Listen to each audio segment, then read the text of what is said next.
Leucorrhoea गौशाला से सैकड़ों गौमाता लापता, संतों के ज्ञापन के 10 दिन बाद भी प्रशासन ने नहीं की जांच। जांच में स्थानीय प्रशासन की लेटलतीफी के चलते मुख्यमंत्री के गृह जिले की तहसील खाचरोद में सरकार की हुई किरकिरी। स्वामी जी के जन्मदिन पर शक्तिपीठ आश्रम में छाई मायूसी। नाराज संतों अनुयायियों ने सिर मुंडवाकर लापता सैकड़ों गौमाताओं को दी श्रद्धांजलि। मध्य प्रदेश सरकार जनप्रतिनिधियों प्रशासन को दी चेतावनी। मध्य प्रदेश के मुख्यमंत्री मोहन यादव के गृह जिले उज्जैन की तहसील खाचरौद में संतों ने जन्मदिन के अवसर पर सिर मुंडवाकर जताया आक्रोश। श्री नंदराज गौशाला लेकोरिया से 498 गौमाता के लापता होने की जानकारी बंगलामुखी शक्तिपीठाधीश्वर संत श्री कृष्णानंद जी महाराज ने प्रशासन मीडिया को 10 दिन पहले दी थी। 498 गौमाता का अब तक न तो हिसाब सामने आया है, न ही प्रशासन ने अब तक इस मामले में कोई जांच शुरू की है। नंदराज गौशाला लेकोरिया में 1028 गायों का सरकारी दस्तावेजों में उल्लेख है। प्रति गाय 20 रुपये के हिसाब से मध्य प्रदेश सरकार से गौशाला को अनुदान प्राप्त होता है। गौशाला में 1028 गायों का दस्तावेजों में उल्लेख है। वही सरकारी पशु डॉक्टर के द्वारा दी गई जानकारी में 530 गायों का उल्लेख सामने आने के बाद बंगलामुखी शक्तिपीठाधीश्वर स्वामी कृष्णानंद जी ने ज्ञापन देकर कार्रवाई की मांग की थी।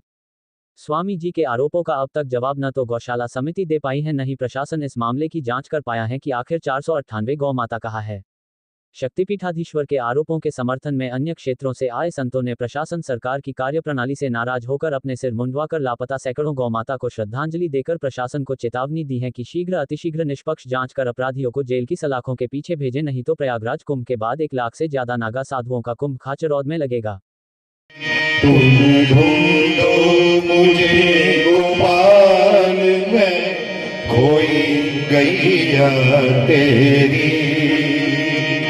सुध लो मोरी गोपाल में खोई गैया तेरी।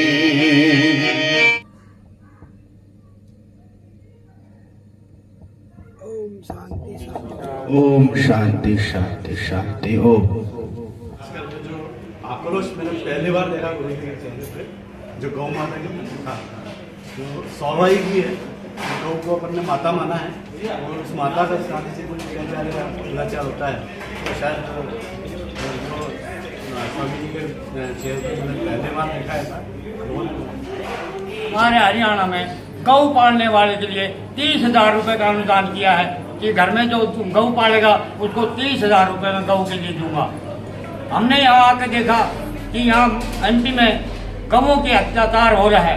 हमने भी अफसोस किया कि हम अपनी दिल से अपना मुंडन करवा के गौ के अर्पण करें और उसके लिए हम जी जान जा रहा।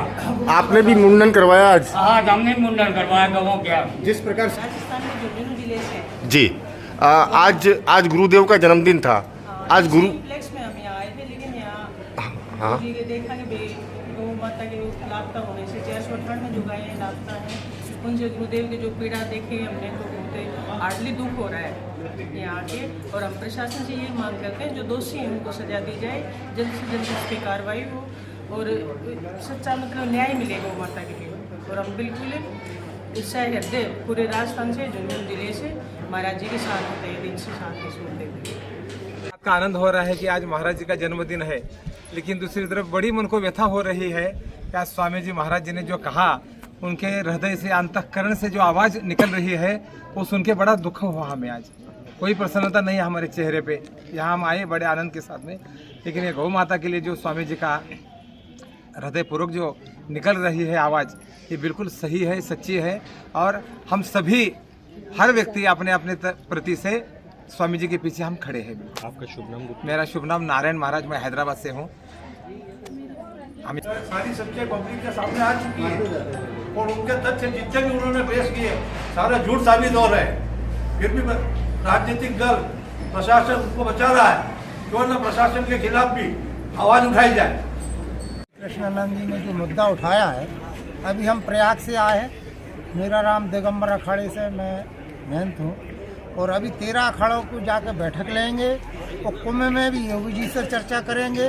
और पूरे मध्य प्रदेश में जहाँ जहाँ गायों का घपला हो रहा है, जो गौ के नाम से पैसा ले रहा है और जो मलाई खा रहा है और गौओं को कुछ भी नहीं दे रहा है, उसका महाराज जी के सानिध्य में संतों की टीम जाएगी, हर जगह जांच होगी और प्रशासन शासन को भी उसमें मदद करनी पड़ेगी। और मीडिया से भी मेरा ये कहना है कि जहाँ जहाँ ये घपले हो रहे हैं तुरंत वहाँ जाकर उसका पूरी जानकारी ले और महाराज जी तक पहुंचाए। और इसका हम कुंभ में जाकर मुद्दा उठाएंगे। कुंभ के बाद में प्रशासन इसको नहीं सुनती तो यहाँ कुंभ लगेगा बाबा, इसकी जवाबदारी प्रशासन की रहेगी।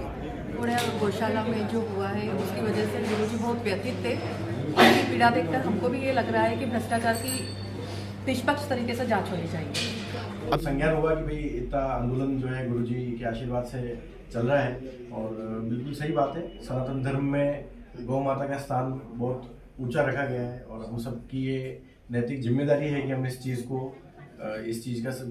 को बचाएं और तस्करी जो भी कर रहे हैं, जो भी इस चीज़ को दुरुपयोग कर रहे हैं, उनके खिलाफ कड़ी से कड़ी कार्रवाई हमारे को करनी चाहिए। बिल्कुल सनातनों का ये धर्म है कि हमारे को करना ही चाहिए, हमारी गौ माता की। एक भी गौ माता श्री राधा रानी गौशाला नहीं पहुंची हैं। जैसा कि पूज्य गुरुदेव ने 498 गौ माता का हिसाब पूछा, उसी प्रकार हम भी कहना चाहेंगे 498 गौ माता आपकी गौशाला से गई कहाँ है, ये उनको प्रूव करना चाहिए। जिन गौशालाओं का नाम लिया है वो गौशाला रजिस्टर्ड नहीं है, अभी तक गवर्नमेंट फंडिंग नहीं है। और मात्र जो नई गौशाला हैं, जो आपकी इतनी पुरानी गौशाला होते हुए हम कैसे वहाँ गौ माता रख सकते हैं। तो इस प्रकार से जो आरोप उन्होंने गौशालाओं पर लगाए हैं वो बिल्कुल गलत है। और एक भी गौ माता राधा रानी गौशाला तक नहीं पहुंची है, ना ही लुनेरा पहुंची है और ना ही चापा खेड़ा पहुंची है, क्योंकि चापा खेड़ा और सभी की न्यूज़ भी हमने देखी है। तो हम सभी से कहना चाहेंगे कि पूज्य गुरुदेव ने जो मुद्दा उठाया है 498 गौ माता का, उसमें हम पूज्य गुरुदेव के साथ हैं और निरंतर ही जो गौ माता के साथ हुआ है वो कहीं ना कहीं आप सामने लाएं और कहाँ गई 498 उसका जवाब भेज के वहाँ की जो समिति है हम उसको पूरा करना चाहते हैं। गौ माता के साथ अन्याय हुआ है, उसको हम न्याय दिलवाना चाहते हैं। तो स्वामी कृष्णानंद जी किसी व्यक्ति विशेष से राग द्वेष नहीं रखते। समिति से हमारा कोई लेना देना नहीं है, हमारा समिति से कोई संभाषण नहीं करना। हमारा तो ये कहना है कि जो वहाँ पे पदन अधिकारी है, जो अपने आप को चेयरमैन कहते हैं, सचिव कहते हैं, कोषाध्यक्ष कहते हैं, इनको उठाओ, इनसे पूछो कि क्या कारण है कि तुम जवाब नहीं दे रहे हो और क्यों आप लोगों से भग रहे हैं। स्वामी जी सही है तो मीडिया के सामने आके बोल रहे हैं ना, आप प्रश्न पूछ रहे हैं, हम जवाब दे रहे हैं। ऐसे वहाँ के अधिकारियों के बुला के उनसे जवाब मांगो, तब हम जाने कि भाई कुछ काम हुआ।